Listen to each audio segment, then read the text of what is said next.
Hello class, कैसे हैं आप सभी। आई होप आप सभी अच्छे होंगे और जमकर अपनी अच्छे से प्रिपरेशन कर रहे होंगे। तो चलिए आगे बढ़ते हैं और आगे पढ़ना स्टार्ट करते हैं। आज की क्लास में हम पढ़ेंगे सब्सिडरीज ऑफ आरबीआई। आरबीआई की सहायक कंपनियों के बारे में। सबसे पहले हमें ये जानकारी होनी जरूरी है कि सहायक कंपनियां क्या होती हैं, सब्सिडरी कंपनीज किनको कहते हैं। तो सबसे पहले एक कॉन्सेप्ट सीखते हैं। जैसे मैं कहूँ कि मैंने एक एक्स कंपनी फॉर्म की, मैंने कोई एक एक्स कंपनी फॉर्म की और आगे चलकर इस एक्स कंपनी ने एक वाई कंपनी को जन्म दिया। तो इसमें से एक्स कंपनी को क्या कहा जाएगा और वाई कंपनी को क्या कहा जाएगा। तो एक्स कंपनी को नाम दिया जाएगा पेरेंट्स, या मैं कहूं होल्डिंग कंपनी। और वाई कंपनी को क्या कहा जाएगा, वाई कंपनी को ही कहा जाएगा subsidiary company of x. Subsidiary company of x.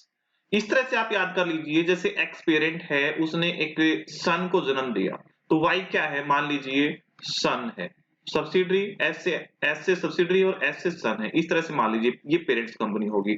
अब वाई कंपनी का जितना भी बिजनेस होगा, जितनी भी पावर होगी, डिसीजन मेकिंग पावर होगी, उन सभी में को कंट्रोल करने की पावर किसके पास होगी, एक्स कंपनी के पास होगी। यानी कि कंट्रोलिंग पावर एक्स कंपनी के पास होगी वाई कंपनी की। जितने भी डिसीजन लेने होंगे, जो बोर्ड ऑफ डायरेक्टर्स होंगे, वो कौन अपॉइंट करेगा, एक्स कंपनी अपॉइंट करेगी वाई में। तो जो वाई कंपनी फॉर्म की थी, ये दो तरीके से फॉर्म की जा सकती है। दो तरीके से वाई कंपनी को जन्म दिया जा सकता है एक्स कंपनी के द्वारा। वो एस्टेब्लिश की जा सकती है, बिल्कुल न्यूली एस्टेब्लिश की जा सकती है। उसके शेयर्स परचेज किए जा सकते हैं। ठीक है। अगर मान लीजिए मैंने वाई कंपनी एस्टेब्लिश की है, तो ये क्या कहलाएगी, सब्सिडरी ऑफ एक्स कंपनी। क्या एक्स कंपनी ने किसी कंपनी के शेयर खरीद लिए, मान लीजिए 10% शेयर खरीद लिए, तो क्या वाई कंपनी एक्स कंपनी की सब्सिडरी हो जाएगी? नहीं, इस हालत में नहीं होगी। मिनिमम 50%, मिनिमम 50% शेयर खरीदने जरूरी है। अगर कोई कंपनी किसी दूसरी कंपनी के 50% शेयर खरीद लेती है, तो जो सेकंड कंपनी होगी वो फर्स्ट कंपनी की सब्सिडरी कंपनी कहलाएगी।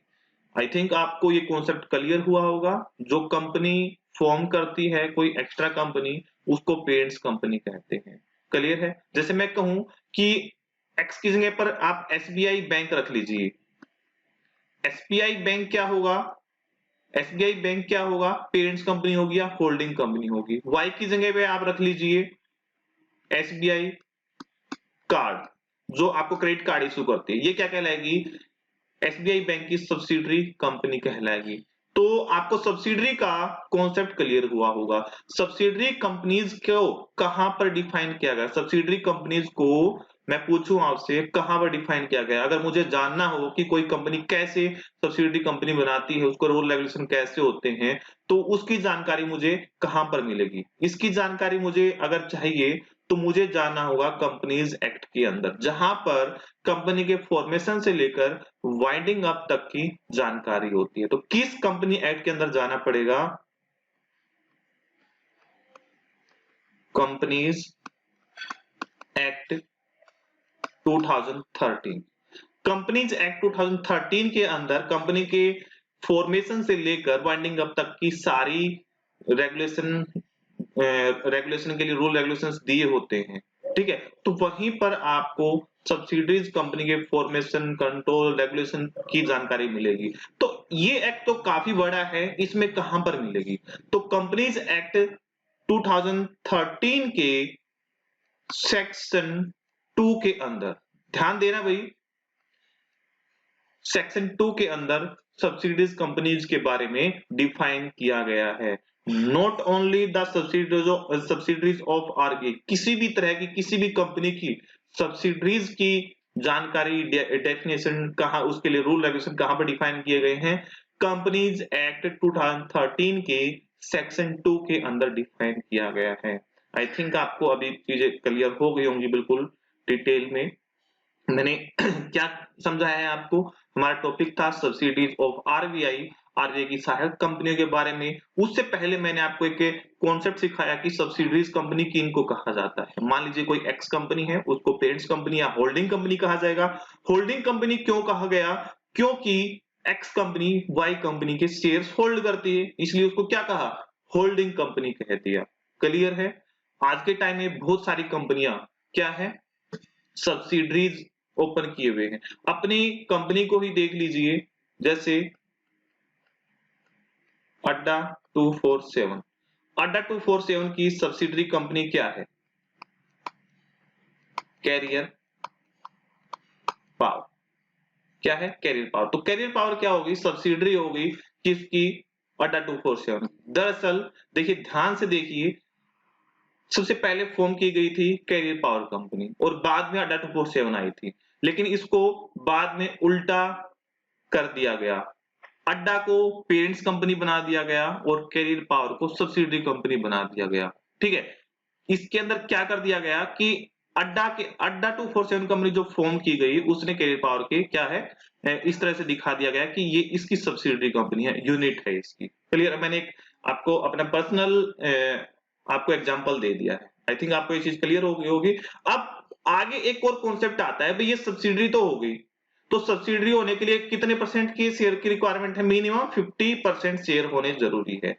अगर किसी कंपनी में 100%, अगर किसी कंपनी में 100% शेयर हो किसी कंपनी के, या तो बनाई हो कंपनी या उसको खरीद लिया हो, तो उसको क्या कहेंगे? उसको कहेंगे फुल्ली ओन्ड सब्सिडरी। उसको क्या कहेंगे? फुल्ली ओन्ड सब्सिडरी, जिस पर फुल कंट्रोल है। क्लियर है? तो अब हम पढ़ेंगे आरबीआई की फुल्ली ओन्ड सब्सिडरीज के बारे में। आरबीआई की 4 फुल्ली ओन्ड सब्सिडरीज हैं। उससे पहले 5 या 6 हुआ करती थी, लेकिन अब उनकी संख्या कम हो गई है। क्यों कम हो गई है? कौन-कौन सी कम हो गई है? उन सभी के बारे में डिस्कस करेंगे। बहुत ही इंपॉर्टेंट क्लास है। आपका बहुत ज्यादा कॉन्सेप्ट क्लियर हो जाएगा आज की क्लास में। तो आरबीआई की सब्सिडरीज कौन-कौन सी है? तो मैं आपको दिखाता हूं। आरबीआई की जो सब्सिडरीज है, सहायक कंपनियां हैं, 4 कंपनियां हैं एट प्रेजेंट। मैं मई 2020 की बात कर रहा हूं। एट प्रेजेंट फुल्ली ओन्ड जिनके अंदर 100% शेयर होल्डिंग है, वो 4 कंपनियां हैं। पहली कंपनी है DICGC, deposit insurance credit guarantee corporation.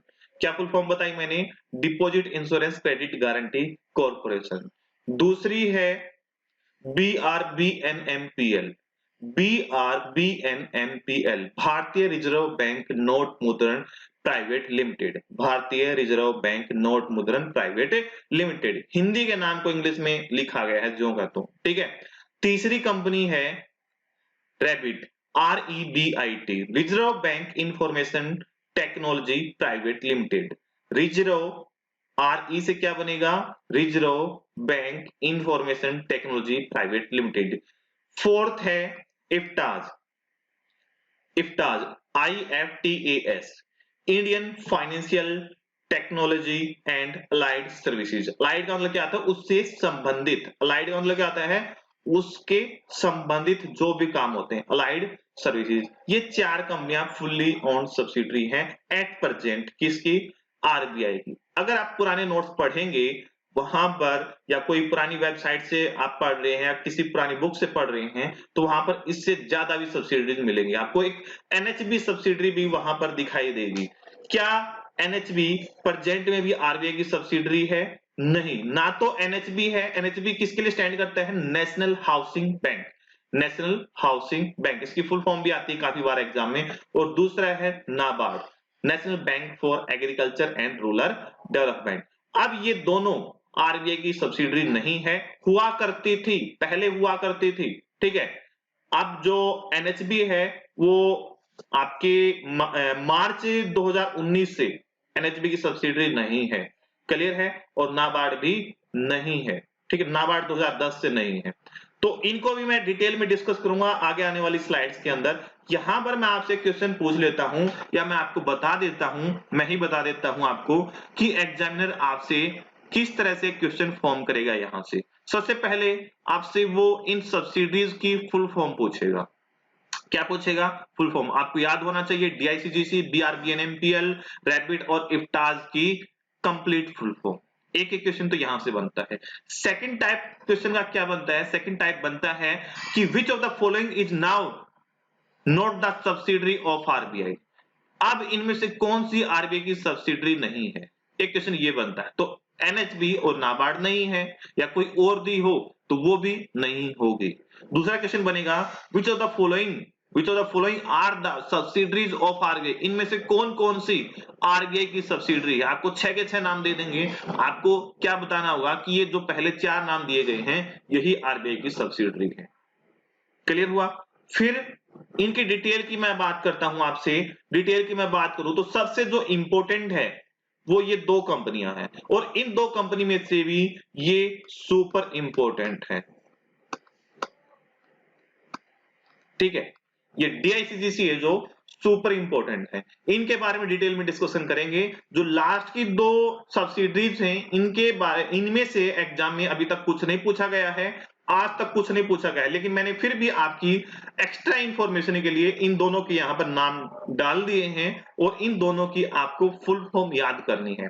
आपसे क्वेश्चन ये पूछा जा सकता है कि अब प्रेजेंट में आरबीआई की कितनी सब्सिडरीज हैं, तो आपको क्या बताना है कि 4 सब्सिडरीज हैं, फुल्ली ओन्ड सब्सिडरीज हैं किसकी, आरबीआई की। यहां तक का एक बेसिक कॉन्सेप्ट क्लियर होता है। अब डिटेल में पढ़ना स्टार्ट करेंगे। DICGC, deposit insurance credit guarantee corporation. Deposit insurance credit guarantee corporation क्या है? ये एक ऑर्गेनाइजेशन है जो आरबीआई के द्वारा 1978 को बनाया गया था। 15 जुलाई 1978 को बनाया गया था। ये क्यों बनाया गया था?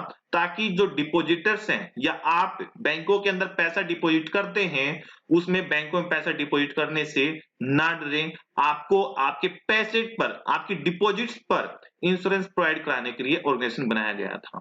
आप जितना भी पैसा बैंक के अंदर डिपॉजिट करते हैं वो सारा का सारा इंश्योर्ड होता है, इंश्योर्ड किया जाता है डीआईसीजीसी के द्वारा। जैसे आपने इंश्योरेंस कंपनी के नाम सुने होंगे ना, वो आपको अलग अलग तरह के इंश्योरेंस प्रोवाइड कराती है। ये डीआईसीजीसी कंपनी आपका जो पैसा बैंक में डिपॉजिट है उस पर इंश्योरेंस प्रोवाइड कराती है। इसका प्रीमियम आपसे चार्ज नहीं करती है, ध्यान से सुनना, इसका प्रीमियम आपसे चार्ज नहीं करती, ये फ्री ऑफ कॉस्ट आपको सर्विस प्रोवाइड कराती है। इसका प्रीमियम बैंकों के द्वारा पे किया जाता है अपनी जेब से। ठीक है, वो अपने रिस्क को कम करते हैं। आगे बढ़ते हैं और डीआईसीजीसी की सबसे पहले डिटेल में डिस्कशन करते हैं, फिर हम बात करेंगे बीआरबी एनएमपीएल की, और उसके बाद हम बात करेंगे नाबार्ड और एनएचबी की कि वो अब आरबीआई की सब्सिडरी क्यों नहीं है, और कब तक वो आरबीआई की सब्सिडरी थे और कब तक रहे। क्लियर है? ठीक है। डीआईसीजीसी, जैसे कि मैंने आपको बताया कि डीआईसीजीसी की फुल फॉर्म है deposit insurance credit guarantee corporation, और ये क्या है? आरबीआई की फुल्ली ओन्ड सब्सिडरी है। ठीक है, और इसको कब एस्टेब्लिश किया गया था? इसको 15 जुलाई 1978 को एस्टेब्लिश किया गया था under the DICGC act 1961। Under the DICGC act 1961, deposit insurance credit guarantee corporation act 1961। तो देखिए, एक्ट तो 61 में आ गया था और इसको फॉर्म कब किया गया था? 78 में किया गया था। तो एक्ट सबसे पहले पास किया जाता है और इसको फॉर्म करने में काफी टाइम लग गया था। इसको क्यों फॉर्म किया गया था? इनको जो डिपॉजिटर्स हैं, जो बैंकों में कस्टमर पैसा डिपॉजिट करते हैं आपके current account, saving account, recurring account और फिक्स्ड अकाउंट पर, उन पर इंश्योरेंस प्रोवाइड कराने के लिए, for the purpose of providing insurance of deposits and guaranteeing of credit facility. और इसको प्रोवाइड कराने का मैं आपको एक सीधा सा रीजन बताता हूं। ठीक है, देखिए, बैंकों की हालात स्टार्टिंग से ही बेकार रही है, और स्टार्टिंग में जब आरबीआई नहीं था तो उस टाइम पर क्या होता था, कोई भी अपना बैंक ओपन कर लेता था और उनके अंदर या तो फ्रॉड हो जाता था या वो बिजनेस रन नहीं हो पाता था, वो डूब जाते थे, बैंकरप्ट हो जाते थे, वो बैंक दिवालिया हो जाते थे, बंद हो जाते थे। तो लोग बैंकों में पैसा डिपॉजिट करने से डरते थे कि भाई बैंकों के अंदर पैसा सेफ नहीं है, तो अपनी मेहनत की, खून पसीने की कमाई हम बैंकों के हवाले कैसे कर दें, और बाद में अगर हम हमारा सारा का सारा पैसा डूब गया तो हम क्या करेंगे। तो लोग बैंकों के अंदर पैसा डिपॉजिट नहीं करते थे। अब डिपॉजिट नहीं करते थे तो उससे गवर्नमेंट को या आरबीआई को क्या परेशानी थी? देखिए, मैंने कुछ पैसे कमाए और मैंने अपने घर में ही दबा कर रख लिए, घर में ही रख लिए, अपने लॉकर में, तिजोरी में रख लिए, तो ना तो मेरे काम आ रहे हैं अभी प्रेजेंट में, ना ही किसी और के काम आ रहे हैं। वो पैसा ब्लॉक हो गया है, मेरी तिजोरी के अंदर ब्लॉक हो गया है। ऐसे ही पूरे भारत के अंदर जितने भी आपके सेवर हैं, यानी कि जो भी लोग पैसे सेव करते हैं घर में, उन सभी ने वो अपना पैसा क्या कर दिया, ब्लॉक कर दिया। उससे परेशानी क्या होती है, वो पैसा सर्कुलेशन में नहीं आता, वो पैसा नया पैसा जनरेट नहीं कर पाता। इससे परेशान था आरबीआई भी और गवर्नमेंट भी कि भाई जो घरों के अंदर पैसा दबा पड़ा है उसको कैसे बैंकों तक लाया जाए। उन्होंने देखा कि लोगों को बैंकों पर भरोसा नहीं है, पैसा डूब जाता है। तो आरबीआई की सलाह पर डीआईसीजीसी को फॉर्म किया गया और इसके अंदर लोगों को भरोसा दिलाया गया, भाई आपका पैसा सेफ है, अगर डूब भी गया तो ये जो डीआईसीजीसी ऑर्गेनाइजेशन है ये आपको इंश्योरेंस प्रोवाइड कराएगा। जब स्टार्टिंग में डीआईसीजीसी को बनाया गया था, तब ये जो इंश्योरेंस प्रोवाइड करती थी लगभग स्टार्टिंग में 20,000, फिर 50,000, फिर 1 लाख कर दिया गया था और एट प्रेजेंट 2019-20 के जो बजट आया है उसके अंदर जो इंश्योरेंस है वो अप टू 5 लाख कर दिया गया है। ध्यान से समझिए आपने बात कि डीआईसीजीसी को बनाने का मकसद क्या था, लोगों के बीच में, पब्लिक के बीच में बैंकों के प्रति ट्रस्ट क्रिएट करना, ताकि वो पैसा बैंकों की तरफ खींच कर आ जाए। अब हम क्या करते हैं, हम पढ़े लिखे, हमें नॉलेज है कि भाई हमारा पैसा कहीं नहीं जाने वाला है, तो हम बैंक में पैसा डाल देते हैं। बैंक क्या करता है, उसको फर्दर लैंड कर देता है किसी दूसरे को, फिर उससे पैसे से प्रोडक्शन होता है, फिर वो पैसा पैसे को कमाकर और पूरे हमारी इकोनॉमी को स्टेबल करता है और इकोनॉमी को ग्रोथ प्रोवाइड कराता है। क्लियर है? इसको आगे भी मैं डिस्कस करूंगा आपको। फिर आगे बात करते हैं कि भाई इसमें सिक्योरिटी प्रोवाइड करा दी, गारंटी प्रोवाइड करा दी, आपका सेफ है। और इससे एग्जाम में क्या पूछा जाता है, दूसरा क्वेश्चन पूछा जाता है आपसे, डीआईसीजीसी का हेडक्वार्टर कहां पर है? तो डीआईसीजीसी का हेडक्वार्टर मुंबई में है। और सबसे इंपॉर्टेंट, डीआईसीजीसी का काफी बार चेयरमैन पूछा गया है, तो डीआईसीजीसी का चेयरमैन जो 4 डिप्टी गवर्नर होते हैं उनमें से किसी एक डिप्टी गवर्नर को बनाया जाता है। तो एट प्रेजेंट मई 2020 की जब मैं बात कर रहा हूं तो डीआईसीजीसी के जो चेयरमैन हैं वो बीपी कनुंगो हैं। बीपी कनुंगो हैं, कौन है? ये आरबीआई के डिप्टी गवर्नर हैं। हमेशा डिप्टी गवर्नर को ही डीआईसीजीसी का चेयरमैन बनाया जाता है। इससे पहले कोई और था, अब कौन है? बीपी कनुंगो। इससे पहले एनएस विश्वनाथन थे, ठीक है? तो अब उनको याद नहीं करना, अब आपको प्रेजेंट में याद करना है बीपी कनुंगो को। क्लियर है भाई? अच्छा, डीआईसीजीसी एक ऑर्गेनाइजेशन है जो बैंकों के अंदर जो पैसा डिपॉजिट होता है पब्लिक का, उसको इंश्योरेंस प्रोवाइड कराती है। तो इस ये जो डीआईसीजीसी ऑर्गेनाइजेशन है ये किस किस तरह के बैंकों के अंदर पड़े पैसे को इंश्योरेंस प्रोवाइड कराता है, यानी कि किस किस तरह के बैंक इसके अंदर कवर किए जाते हैं। तो जितने भी तरह के बैंक हैं वो सारे के सारे क्या हैं, डीआईसीजीसी के द्वारा इंश्योर्ड हैं। अगर कोई बैंक नया ओपन होता है तो उसको डीआईसीजीसी के पास अपना रजिस्ट्रेशन कराना होता है और प्रीमियम पे करना होता है। और ये कल को अगर किसी बैंक का लाइसेंस कैंसिल होता है तो डीआईसीजीसी का रजिस्ट्रेशन भी उसका कैंसिल हो जाता है। तो all commercial bank including the branch of foreign banks functioning in India, कोई बाहरी बैंक है, जैसे किसी भी बैंक का आप नाम लें, ठीक है, city bank, CITI bank, foreign bank है, स्टैंडर्ड चार्टर्ड बैंक है, वो इंडिया के अंदर अपनी ब्रांचेज ओपन कर रहे हैं और यहाँ पर इंडिया के लोगों के साथ वो लेन देन करते हैं, तो उनके अंदर अगर आपने पैसा रखा हुआ है तो वो भी इसके द्वारा इंश्योर्ड है। कोई भी फॉरेन बैंक है और वो उसने अपनी ब्रांचेस इंडिया के अंदर ओपन कर रखी है, तो केवल इंडिया के अंदर किसी भी तरह की के बैंकों की कोई भी ब्रांच है वो सारे के सारे क्या है, डीआईसीजीसी के द्वारा इंश्योर्ड होती हैं। चाहे लोकल एरिया बैंक हो जो कि नॉन शेड्यूल्ड बैंक है, रीजनल रूरल बैंक हो जिनको हम आरआरबी कहते हैं, वो सारे के सारे चाहे प्राइवेट बैंक हो चाहे सरकारी बैंक हो, ठीक है, कोई भेदभाव नहीं किया गया यहाँ पर, सारे के सारे बैंक क्या है, डीआईसीजीसी के द्वारा इंश्योर्ड है, सभी को इंश्योर्ड किया गया है। क्लियर है? आपसे पूछा जाए तो आप इजिली बता पाएंगे, ठीक है। आगे बढ़ते हैं, what does the DICGC ensure, ठीक है, डीआईसीजीसी क्या इंश्योर करती है, ठीक है, किस किस चीज पर इंश्योरेंस प्रोवाइड कराती है। तो डीआईसीजीसी, अगर आपका बैंक फेल हो जाता है, अगर मैं मई की अभी की बात करूं, मैं 2 मई की, 2 मई की, एक कोऑपरेटिव बैंक है महाराष्ट्र के अंदर जिसका नाम क्या है, सीकेपी, शायद यही है, सीकेपी कोऑपरेटिव बैंक, ठीक है। ये क्या हो गया है, ये दिवालिया हो गया, ये बंद हो गया, बैंकक्रप्ट हो गया, इसका आरबीआई ने लाइसेंस कैंसिल कर दिया है, इसका आरबीआई ने क्या कर दिया, लाइसेंस कैंसिल कर दिया है। तो अब आरबीआई ने इस बैंक का लाइसेंस कैंसिल कर दिया है, बैंकरप्ट हो गया, और इसके अंदर जितने भी डिपॉजिटर्स के पैसे थे, अब क्या वो पैसे डूब गए हैं? नहीं, वो डीआईसीजीसी के द्वारा इंश्योर्ड है, उनको पैसे मिलेंगे। तो डीआईसीजीसी किस किस तरह के अकाउंट पर आपको इंश्योरेंस प्रोवाइड कराती है? मैंने बताया था आपको, सेविंग अकाउंट हो, करंट अकाउंट हो, फिक्स्ड अकाउंट हो, रिकरिंग अकाउंट हो, सभी तरह के अकाउंट क्या है, डीआईसीजीसी के द्वारा इंश्योर्ड है। इनके अंदर जो आपका पैसा पड़ा है वो इंश्योर्ड है। किस तरह की डिपॉजिट्स, अगर किसी बैंक में कोई डिपॉजिट है, तो क्या कुछ ऐसी भी डिपॉजिट्स हैं जो डीआईसीजीसी के द्वारा इंश्योर्ड नहीं होंगी? हाँ बिल्कुल, यहां से आपके एग्जाम में 2 क्वेश्चन बनते हैं, which type of the deposits are insured by the DICGC and which type of the deposit are not insured by the DICGC. यहां से ये 2 क्वेश्चन बनते हैं, यूपीएससी लेवल तक के एग्जाम में यहां से क्वेश्चन बनते हैं, और आपके इंटरव्यू में भी पूछे जाते हैं। इंटरव्यू के लिए मोस्ट इंपोर्टेंट टर्म्स हैं ये, तो ध्यान से सुनो। तो भाई ये सबसे पहले मैंने आपको बताया था कि डीआईसीजीसी क्यों बनाया गया है।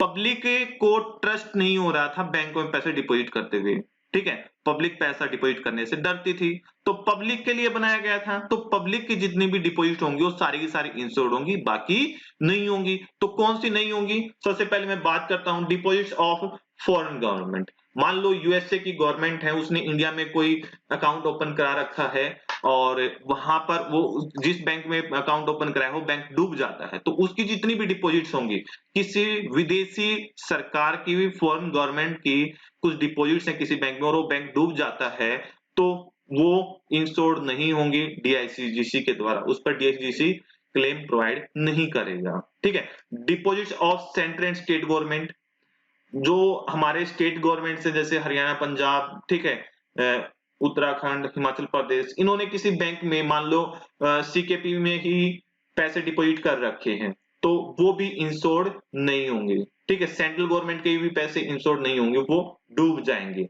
किसी एक बैंक ने दूसरे बैंक में पैसे डिपॉजिट कर रखे हो, दूसरा बैंक डूब गया, तो वो भी पैसे डूब गए, वो भी डीआईसीजीसी के द्वारा पे नहीं किए जाएंगे। Deposit of state land development banks with the state cooperative banks, ठीक है, ये भी पैसे डूब गए समझो, ठीक है, ये भी नहीं मिलेंगे। अगला है any amount due on account of any deposit received outside India. ठीक है, कोई भी इंडिया से बाहर के लोग ने, या इंडिया से बाहर का कोई पैसा किसी बैंक में डिपॉजिट है और वो बैंक डूब गया है, तो वो भी पैसा डीआईसीजीसी के द्वारा इंश्योर्ड नहीं होगा। Any amount which has been specifically exempted by the corporation with the previous approval of RBI, कोई और भी हो सकता है इसके अलावा, अगर उसके लिए कोई स्पेशल प्रोविजन वगैरह बनाया गया है, वो भी इंश्योर्ड नहीं होगा। तो मेन ये पॉइंट आपको याद रखने हैं, ये इंश्योर्ड नहीं होते हैं। क्लियर है? ठीक है, आगे बढ़ते हैं। What is the maximum deposit amount insured by the DICC? अब सवाल ये आता है कि मैंने बैंक में कुछ पैसे डिपॉजिट कराए, मैंने 1 करोड़ रुपया पैसा डिपॉजिट कराया, क्या वो सारा का सारा इंश्योर्ड है? या मान लीजिए मैंने कुल 10,000 रुपये पैसे डिपॉजिट कराए, कि क्या 10,000 के 10,000 इंश्योर्ड हैं? अगर मैं बात करूं एट प्रेजेंट की, तो अप टू 5 लाख 5 लाख रुपए तक ही आपको इंश्योरेंस प्रोवाइड कराया जाता है। इसका मतलब क्या है? मान लीजिए मेरे बैंक अकाउंट में 1 लाख पैसे हैं, और बैंक कल को डूब गया, तो मुझे 1 लाख और इस पर जो इंटरेस्ट होगा वो मुझे मिल जाएगा। मेरे अकाउंट में 5 लाख है मैक्सिमम, और इस पर कुछ इंटरेस्ट बन गया, मान लो 10,000 इंटरेस्ट बन गया, तो मुझे केवल 5 लाख मिलेंगे। ठीक है, मेरे अकाउंट में 4,90,000 डिपॉजिट है, प्लस 10,000 इस पे इंटरेस्ट बन गया, तो मुझे केवल 5 लाख मिलेंगे। समझ में आई बात? और मेरे अकाउंट में मान लीजिए 10 लाख पैसे डिपॉजिट है, और कल को बैंक डूब गया, तो मुझे केवल 5 लाख ही मिलेंगे, 5 लाख मेरे फिर भी डूब जाएंगे। इंश्योरेंस तो प्रोवाइड कराती है, लेकिन अप टू 5 लाख। इस 5 लाख की जगह पर पहले 1 लाख हुआ करता था। कोई पुराना नोट से वेबसाइट या बुक पढ़ेंगे तो वहां पर 1 लाख ही मिलेगा। अभी जो 2020 का बजट आया था, ठीक है, उसके अंदर अमेंड करके इस राशि को 5 लाख कर दिया गया है। क्लियर है? ये अपडेट है और ये क्वेश्चन अभी रिसेंट के एग्जाम में भी आ चुका है कि डीआईसीजीसी अब कितना इंश्योरेंस प्रोवाइड कराती है डिपॉजिट्स पर, 5 लाख। अब आपके दिमाग में क्वेश्चन आ रहा होगा कि सर ये 5 लाख तक का ही क्यों इंश्योरेंस प्रोवाइड कराते हैं, ये 10 लाख 1 करोड़ या जितनी भी डिपॉजिट होते हैं सभी पर इंश्योरेंस क्यों नहीं प्रोवाइड कराती है? देखिए, अगर आप इसका थीम समझ लेंगे कि इसको क्यों बनाया गया था, जो छोटे तबके के डिपॉजिटर्स हैं, जो छोटी सेविंग करते हैं, वो जो कम डिपॉजिट करते हैं अकाउंट्स के अंदर, वो लोग ही बैंकों के अंदर पैसा डिपॉजिट करने से डरते थे। उनको डर होता था कि जो फाइनेंशियली एजुकेटेड नहीं है, जिनको नॉलेज नहीं हुई बैंक के अंदर पैसा किस तरह से सेव होता है, उन लोगों को विश्वास दिलाने के लिए, कम आय के लोगों को, कम आय वर्ग के लोगों को विश्वास दिलाने के लिए डीआईसीजीसी को बनाया गया था। और 5 लाख काफी अमाउंट हो जाता है। भविष्य में इसकी राशि डबल भी की जा सकती है या और बढ़ाई जा सकती है, जितनी बढ़ाई जाएगी, टाइम टू टाइम महंगाई के साथ हर चीजें बढ़ती हैं।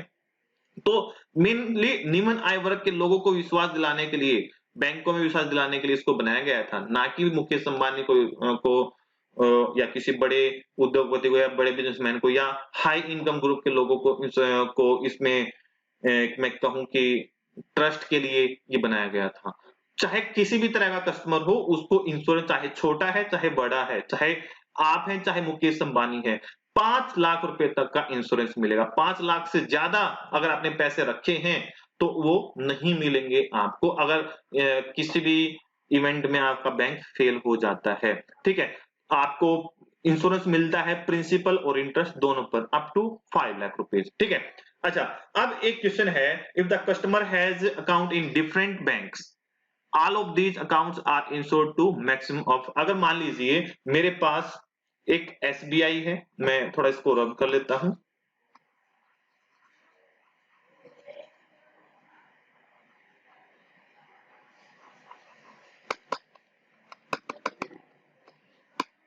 हाँ, अब मैं बात करता हूं। मान लीजिए मैंने एक अकाउंट ओपन कराया एसबीआई में, एक पीएनबी में, और एक मैंने ओपन कराया आईसीआईसीआई में। ठीक है, और एक मैंने ओपन करा लिया एक्सिस में। इन सभी अकाउंट के अंदर मैंने 5-5 लाख रुपए डाल दिए, और मान लीजिए ये चारों के चारों बैंक, जो कि फ्यूचर में होगा नहीं कभी भी, ये चारों के चारों बैंक फेल हो गए, तो अब मुझे केवल 5 लाख मिलेंगे या इन सभी बैंकों से 5 लाख मिलेगा? मुझे हर एक बैंक से मैक्सिमम 5-5 लाख मिलेंगे, यानी कि केवल 20 लाख मुझे मिल जाएंगे। क्लियर है बात? मुझे 20 लाख मिलेंगे। अगर मान लीजिए, मैं एक और एग्जांपल देता हूं आपको, क्योंकि ये चीजें मैं क्यों बता रहा हूं, क्योंकि मुझे ये ऑफलाइन क्लासेस के अंदर बच्चे मुझसे पूछते हैं, सर ऐसा हो गया तो, ऐसा हो गया तो, वैसा हो गया तो क्या होगा? मैं आपके फिर सारे डाउट यहां पर ले लेता हूं। अगर एक बैंक है एसबीआई, दूसरा है एक्सिस, और तीसरा है पीएनबी, बस इतना ही ले लेता हूं। एसबीआई के अंदर 10 लाख है, एक्सिस के अंदर 5 लाख है, और पीएनबी के अंदर 1 लाख है, और मान लीजिए तीनों के तीनों बैंक डूब गए, तो मुझे कितना पैसा मिलेगा? तो एक्सिस से 5 मिलेगा, एसबीआई से भी 5 मिलेगा, और पीएनबी से ऐसा नहीं कि आपस में एक दूसरे को कंपनसेट कर देंगे, ये पीएनबी से मुझे 1 लाख ही मिलेगा, टोटल मुझे 11 लाख मिलेगा। मेरा पैसा कितना था? 16 लाख, और मुझे मिला कितना? केवल 11 लाख। ठीक है, तो इतना ही पैसा आपको मिलेगा। ठीक है, अब एक क्वेश्चन और आता है इंपॉर्टेंट,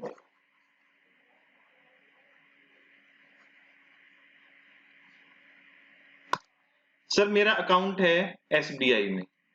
ठीक है, मेरा अकाउंट है एसबीआई में, एक करंट अकाउंट है, एक सेविंग अकाउंट है, एक फिक्स्ड अकाउंट है, और एक मेरा रिकरिंग अकाउंट है, और मेरा मान लो एक और सेविंग अकाउंट, 2 सेविंग अकाउंट है, चाहे कितने भी क्यों ना हो, और इसके अंदर मेरे 10 लाख है, इसके अंदर मेरे 5 लाख है, इसके अंदर मेरे 15 लाख है, और इसके अंदर मेरा 1 लाख है, और इसके अंदर मेरे 3 लाख है। अब ये एसबीआई बैंक डूब गया, तो अब मुझे कितना मिलेगा? अब मुझे सारे के सारे पैसे नहीं मिलेंगे या हर एक अकाउंट से मुझे 5 लाख का इंश्योरेंस नहीं मिलेगा। मुझे ओवरऑल सभी अकाउंट्स पर केवल टोटल मिलेगा और जो मैक्सिमम मिल सकता है वो 5 लाख मिल सकता है। कितना मिल सकता है?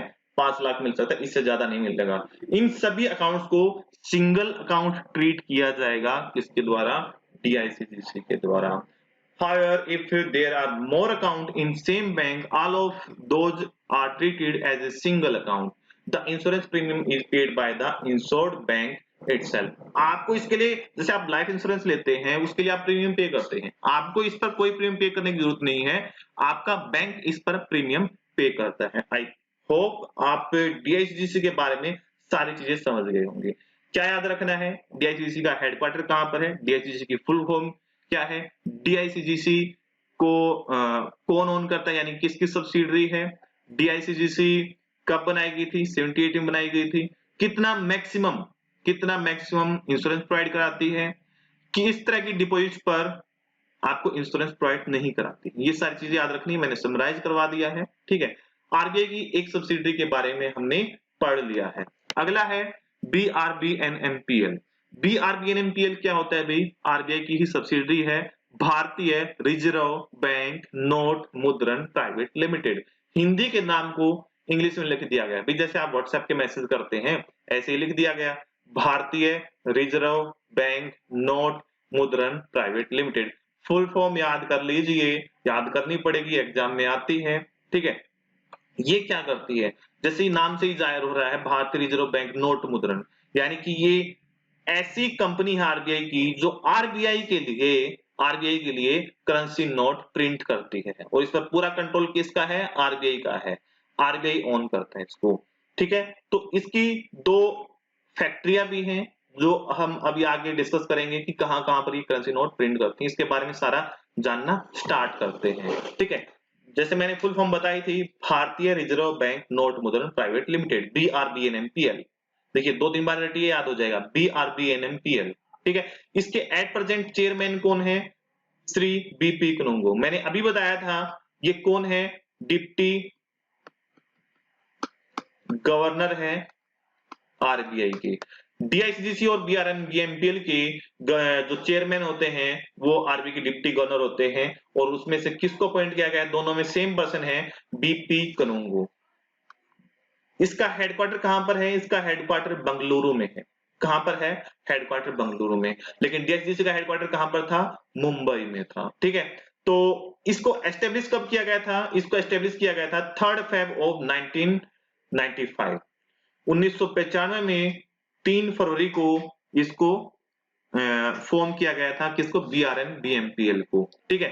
तो BRBNMPL is one of the subsidiary of RBI which print bank notes for RBI. Indian currency के नोट प्रिंट करता है। It was established on 3rd Feb of 1995 with the view to promote bank notes in India and enable RBI to bridge the gap between the supply and demand for bank notes in the country. RBI के लिए currency note को print करने के लिए, पूर्ति करने के लिए इसको एस्टेब्लिश किया गया था, और ये एक प्राइवेट लिमिटेड कंपनी के अंडर रजिस्टर्ड है। कंपनी एक्ट 1956 के अंदर रजिस्टर हुई थी, जो कि अब चेंज होकर 2013 हो चुका है, और इसका हेडक्वार्टर कहां पर है? बेंगलुरु में है। क्लियर बात? जैसे मैंने बात की थी कि इसकी 2 फैक्ट्रियां हैं जहां पर करेंसी नोट प्रिंट किए जाते हैं, आपके सारे तरह के करेंसी नोट प्रिंट किए जाते हैं, तो ये 2 आपको याद रखने हैं। हम एक अगली ही क्लास पढ़ेंगे करेंसी जो प्रिंटिंग प्रेस, कॉइन्स मिंटिंग और इन सभी के बारे में, और न्यू करेंसी नोट्स के बारे में पढ़ेंगे, वहां पर भी मैं इनके बारे में डिस्कस करूंगा। तो इसकी 2 फैक्ट्रियां कहां पर हैं? एक है मैसूर में कर्नाटका में, और दूसरी है सल्बोनी वेस्ट बंगाल में। सल्बोनी क्या है? गांव का नाम है, ठीक है, याद रख लेना, गांव का नाम है। यहां पर करेंसी नोट प्रिंट किए जाते हैं। तो आपसे कोई पूछे बीआरबीएनएमपीएल की कितनी प्रेस है, कितनी प्रेस ऑन करता है? तो 2 प्रेस ऑन करता है, एक पहली है मैसूर कर्नाटका में, और दूसरी कहां पर है? सल्बोनी में वेस्ट बंगाल में है। और जब भी आपका डिमोनेटाइजेशन हुआ था 2016 में, 8 नवंबर 2016 में डिमोनेटाइजेशन हुआ था, 500 और 1000 के नोट को क्या कर दिया गया था? डिमोनेटाइज कर दिया गया था, और नए 500 और 2000 के नोट, नए 500 और 2000 के नोट जब प्रिंट किए गए थे, तो सबसे ज्यादा नोट यहीं पर प्रिंट किए गए थे। इसने एक रिकॉर्ड बना दिया था। The company had made the world record by printing more than 20,000 million pieces of bank notes in the financial year 2016-17। सबसे ज्यादा नोट प्रिंट किए गए थे, रिकॉर्ड बनाया गया था 20,000 मिलियन, ठीक है, 20,000 मिलियन। तो ये आपसे कोई डाटा नहीं पूछेगा आपसे। और इस कंपनी की बीआरबीएनपीएल की अपनी खुद की डिजाइनिंग सेल है, डिजाइन करने के लिए भी करेंसी नोट को किस तरह से डिजाइन करना, नए नए डिजाइन में बनाने के लिए, तो खुद की एक डिजाइनिंग सेल भी है, ठीक है। तो इन दोनों के बारे में हमने पढ़ लिया है। अब हम पढ़ेंगे कि जो एनएचबी है, नेशनल हाउसिंग बैंक है, वो आरबीआई की सब्सिडरी कब तक था और कब से नहीं है और क्यों नहीं है। अब एनएचबी और नाबार्ड के बारे में हम डिटेल में पढ़ेंगे। चलिए स्टार्ट करते हैं। NHB, national housing bank, not the subsidiary of RBI. अब आरबीआई की सब्सिडरी नहीं है, तो आरबीआई की सब्सिडरी क्यों नहीं है उसके बारे में हम डिस्कस करते हैं। देखिए, मैं एक कहानी आपको समझाऊंगा, कहानी याद करनी है, ठीक है। एक कमेटी बनाई गई थी जिसको नरसिम्हम कमेटी कहते हैं, नरसिम्हम कमेटी। तो मैं यहां पर लिख देता हूं,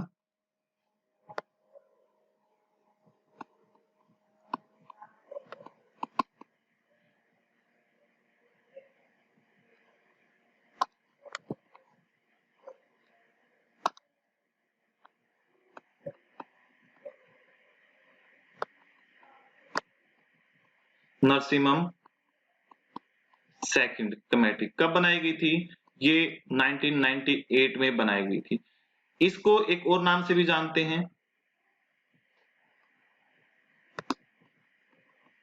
बैंकिंग रिफॉर्म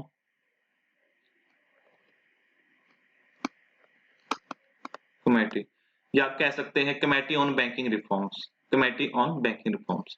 इस कमेटी ने अपनी रिपोर्ट्स में कहा था कि जिन कंपनियों को आरबीआई ओन करता है, भला उन कंपनियों को आरबीआई रेगुलेट कैसे कर सकता है। वहां पर 100% ठीक ढंग से रेगुलेट नहीं कर सकता है। मान लीजिए भाई, अगर मान लीजिए एनएचबी आरबीआई की सब्सिडरी है और कल को एनएचबी के अंदर कोई फ्रॉड होता है, तो उसमें तो आरबीआई की बदनामी होगी ना। तो फेयर तरीके से आरबीआई उसको कंट्रोल या रेगुलेट नहीं कर सकता, उसके इश्यूज को दबाने की कोशिश करेगा। तो नरसिम्हम कमेटी सेक्रेटरी ने काफी रिकमेंडेशंस दी थी। उनमें से एक रिकमेंडेशन ये थी बैंकों के अंदर रिफॉर्म लाने के, बैंकों के अंदर सुधार लाने के लिए, कि जिन कंपनियों को आरबीआई ओन करता है वो कंपनियां आरबीआई रेगुलेट नहीं कर सकता, या तो उनका रेगुलेशन छोड़ दे या उनको उन कंपनियों को छोड़ दे। तो कमेटी कब बनाई गई थी? 1998 में। इस कमेटी ने क्या कहा कि जिन कंपनियों को रेगुलेट करता है उनको ओन नहीं कर सकता है। तो आरबीआई दो कंपनियों को ओन कर रहा था, एक था नाबार्ड, ध्यान से सुनना, national bank for agriculture and rural development. इसके अंदर आरबीआई के शेयर थे 72.5% और गवर्नमेंट ऑफ इंडिया के शेयर थे 27.5%, यानी कि रेस्ट परसेंटेज। और अब मान आप कहोगे कि 100% तो नहीं है, तो मैंने आपको सब्सिडरी के लिए क्या बताया था कि अगर 50% से ज्यादा शेयर है किसी कंपनी के, किसी कंपनी के पास, तो सब्सिडरी कहलाएगी, सेकंड वाली कंपनी। तो ये आरबीआई की सब्सिडरी थी। कहा कि इसका रेगुलेशन करना है तो इन शेयर्स को बेचना होगा, इनको डिसइन्वेस्टमेंट करना होगा। तो इस कमेटी के रिकमेंडेशन पर आरबीआई ने अक्टूबर 2010 में इसके 71.5% शेयर्स बेच दिए। किसको? डिसइन्वेस्ट कर दिए। डिसइन्वेस्ट करते हैं बेचने को, इन्वेस्ट कर दिए किसको? गवर्नमेंट ऑफ इंडिया को। किसको कर दिए? गवर्नमेंट ऑफ इंडिया को।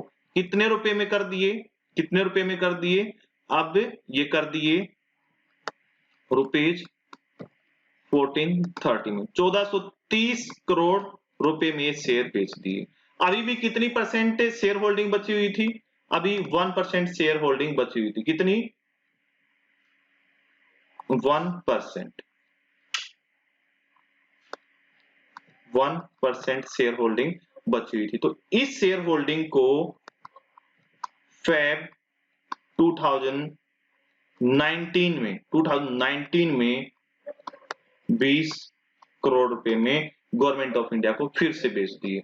अब जो नाबार्ड है वो फुल्ली ओन्ड सब्सिडियरी किसकी हो गई है? गवर्नमेंट ऑफ इंडिया की। तो कुल मिलाकर नाबार्ड को कितने में बेचा गया? 1450 करोड़ रुपए में। 1450 करोड़ रुपए में। ये चीजें मैं आपको दोबारा से भी समझा दूंगा, एक बार ध्यान से सुनिए। एक कमेटी बनाई गई 1998 में जिसका नाम था नरसिम्हम कमेटी। नरसिम्हम कमेटी क्यों कहा गया? नरसिम्हम सेकंड कमेटी क्यों कहा गया? क्योंकि नरसिम्हम ये फर्स्ट कमेटी 1991 में बनाई गई थी। नरसिम्हम कौन है?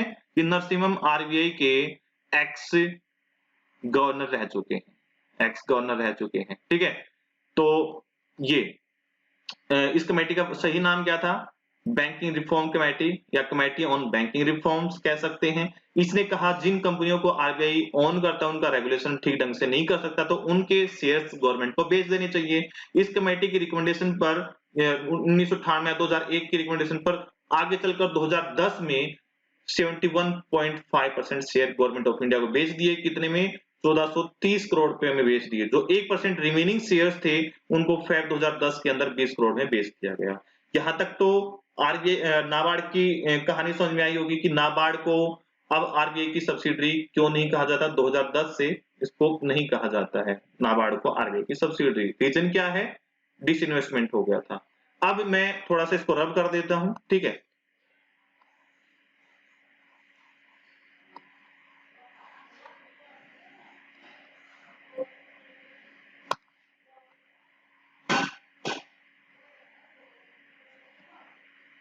अब मैं बात करता हूं एनएचबी की।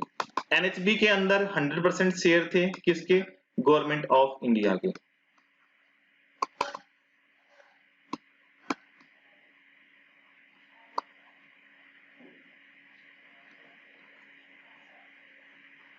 जल्दी से साफ हो जाओ ताकि मैं आप लोगों को अच्छे से चीजें समझा पाऊं, ठीक है। अब मैं बात करता हूं एनएचबी, नेशनल हाउसिंग बैंक। इसके अंदर 100% शेयर किसके थे? आरबीआई के थे। इसको मार्च 2019 में 1450 करोड़ रुपए में, इसको भी 1450 करोड़ रुपए में गवर्नमेंट ऑफ इंडिया को बेच दिए गए। तो इसलिए एनएचबी अब आरबीआई की सब्सिडरी नहीं है। क्लियर हुआ? क्लियर हुआ भाई? एनएचबी 2019 में बेच दी गई आरबीआई के द्वारा। एक ट्री और बना देता हूं आपके लिए, जैसे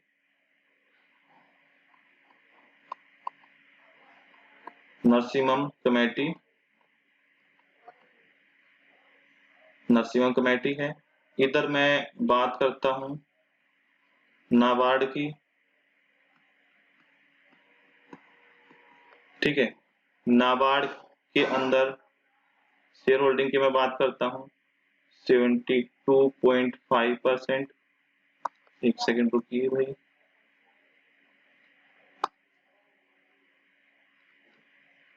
72.5% आरबीआई की थी और 27.5 गवर्नमेंट ऑफ इंडिया की थी। क्लियर है? इसमें से 71.5% 1430 करोड़ रुपए में बेच दिए गए अक्टूबर 2010 में, और फिर 1% शेयर थे वो फेब 2019 में बेच दिए गए 20 करोड़ रुपए, ठीक है। टोटल कितने का हुआ? 1450 करोड़ रुपए में। क्लियर है? अब इधर बात करता हूं मैं एनएचबी, ठीक है। एनएचबी के 100% शेयर किसके थे? आरबीआई के थे। तो इनको मार्च 2019 में कितने में बेच दिया गया? 1450 करोड़ रुपए में। 1450 करोड़ पेमेंट। तो मार्च 2019 में गवर्नमेंट के खाते में आरबीआई, गवर्नमेंट के खाते से आरबीआई पास कितने पैसे गए? 1450 प्लस 20 यानी कि 1470 करोड़ की डील हुई थी ये। ठीक है, याद रखना। एनएचबी और नाबार्ड के कुल मिलाकर 2019 में जो शेयर बेचे गए थे 1470 के बेचे गए थे। इससे अच्छा और कोई नहीं समझा सकता भाई, ये बेस्ट था। उसको मैं आपको लैंग्वेज में भी बता देता हूँ। ठीक है, The Narasimha Committee second 1998 Committee on Banking Sector Reforms report said that RBI could not own those entities which are regulated by it. उन कंपनियों को रेगुलेट, जिन कंपनियों को रेगुलेट करता है उनको ओन नहीं कर सकता है। तो इस रिकमेंडेशन पर नाबार्ड के शेयर बेच दिए गए दो फेजेस के अंदर। पहले फेज में 72.5 शेयर होल्डिंग थी, जिसमें से 1450 करोड़ की, ठीक है, 75 में 71.5 शेयर बेच दिए थे 1430 करोड़ रुपए में। टोटल वैल्यू कितनी थी? 1450 थी। और 1% शेयर बेच दिए गए थे फरवरी 2019 में।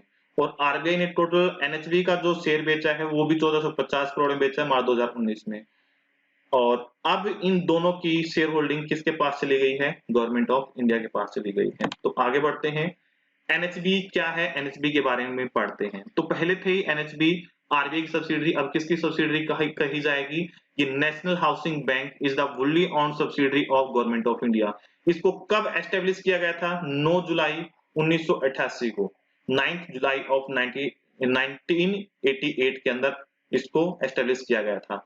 इसको किस एक्ट के अंदर एस्टेब्लिश किया गया था? नेशनल हाउसिंग बैंक एक्ट 1987 के अंडर एस्टेब्लिश किया गया था। ये एनएचबी करती क्या है? एनएचबी रीफाइनेंस एजेंसी का काम करती है।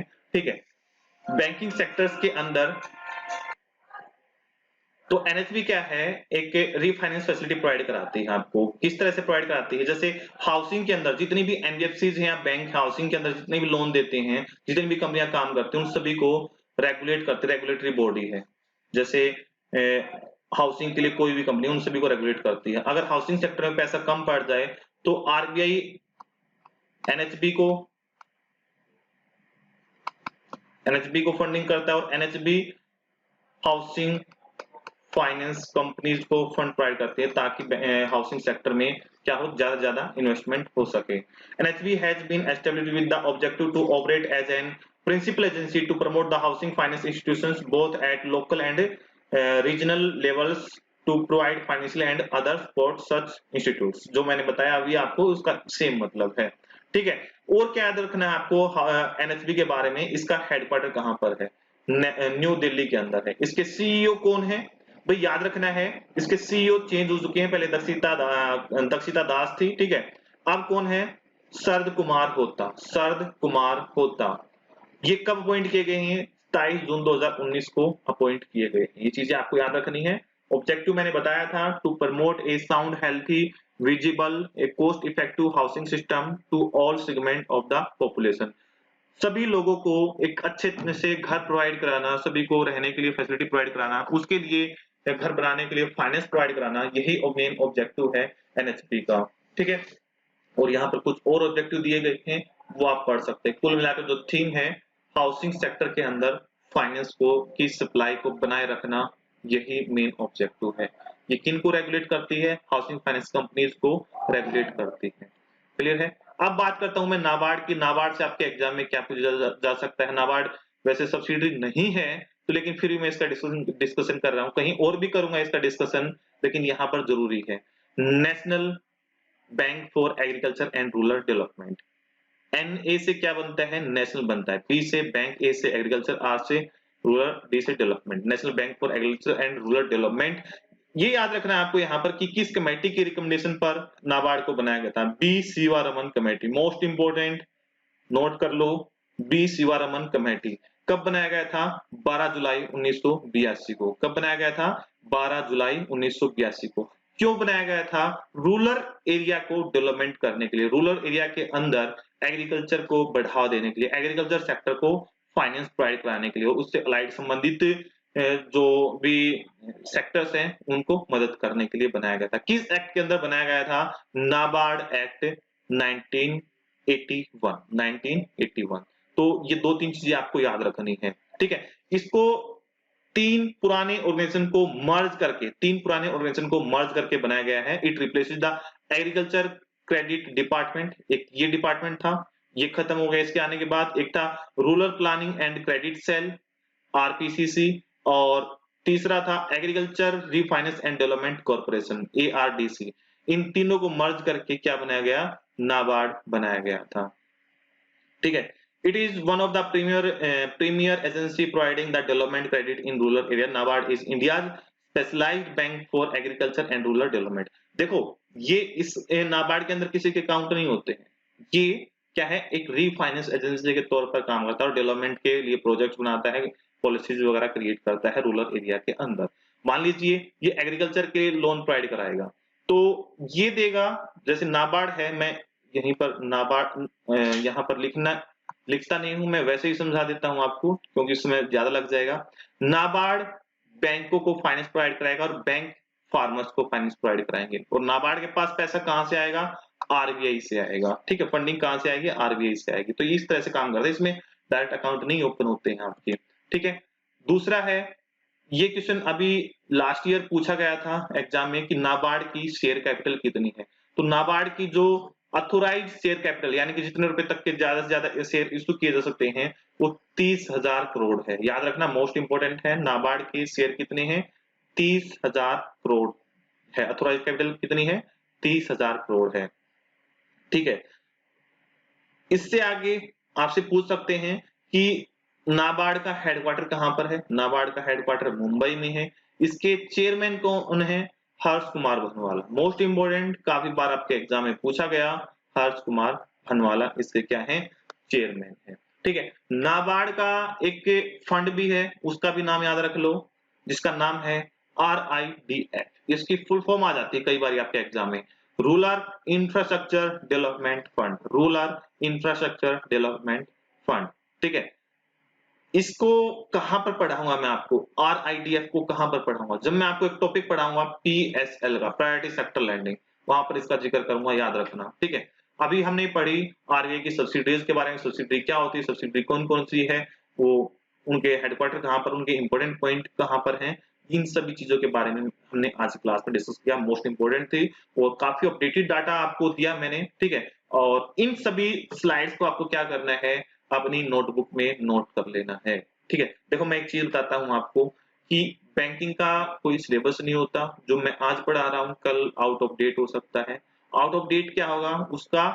उसके अंदर अपडेशन आ जाती है, ठीक है? तो आपको मैंने इस तरीके से सीक्वेंस बनाकर समझा रहा हूं कि सारी चीजें क्लियर हो जाए, कॉन्सेप्ट भी क्लियर हो जाए और आपके नोट्स भी अच्छे से बन जाए। आपको क्या करना है? हर एक स्लाइड को नोट कर लेना है। कोई एक्स्ट्रा पॉइंट बताया मैंने तो एरो लगाकर उस पॉइंट को नोट कर लेना है। प्लस जब भी आप करंट अफेयर पढ़ते रहेंगे, साथ के साथ इन टॉपिक से संबंधित कोई भी करंट अफेयर आता है तो इनके साथ यहाँ पर एरो लगाकर अपडेट कर देना है। कोई भी डाटा अगर चेंज होता है तो डाटा को चेंज कर देना है। तो मोस्ट इंपोर्टेंट क्लास थी आज की, आपको भी अच्छी लगी होगी और वीडियो के नीचे कमेंट करके बताइए। आपको कोई डाउट है तो सबसे पहले आपके डाउट लिए जाएंगे, डाउट क्लियर किए जाएंगे, ऑथेंटिक डाउट होने चाहिए आपके, ठीक है? और अगली क्लास के अंदर डिस्कस कर दूंगा जो भी आपका डाउट होगा। प्लस इस वीडियो को लाइक कर दीजिए अगर आपने लास्ट तक वीडियो देखी है और चीजें समझ में आई है, लाइक कर दीजिए। प्लस चैनल को सब्सक्राइब आपने ऑलरेडी किया हुआ होगा, किया नहीं है तो इसको चैनल को सब्सक्राइब कर लीजिए, क्योंकि आप हमें प्रमोट करेंगे, हम आपके लिए डबल मेहनत करेंगे, हम आपके लिए रात को भी मेहनत करेंगे। प्लस आपके पास जितने भी फ्रेंड्स वगैरह है, जितना भी सर्कल है, उन सभी को इस वीडियो को शेयर कर दीजिए, इसकी प्लेलिस्ट को शेयर कर दीजिए कंप्लीट, ताकि उनके पास सारा का सारा कंटेंट पहुंच जाए, ठीक है? तो उम्मीद करता हूं आपको ये क्लास अच्छी लगी होगी। Thank you, have a nice day.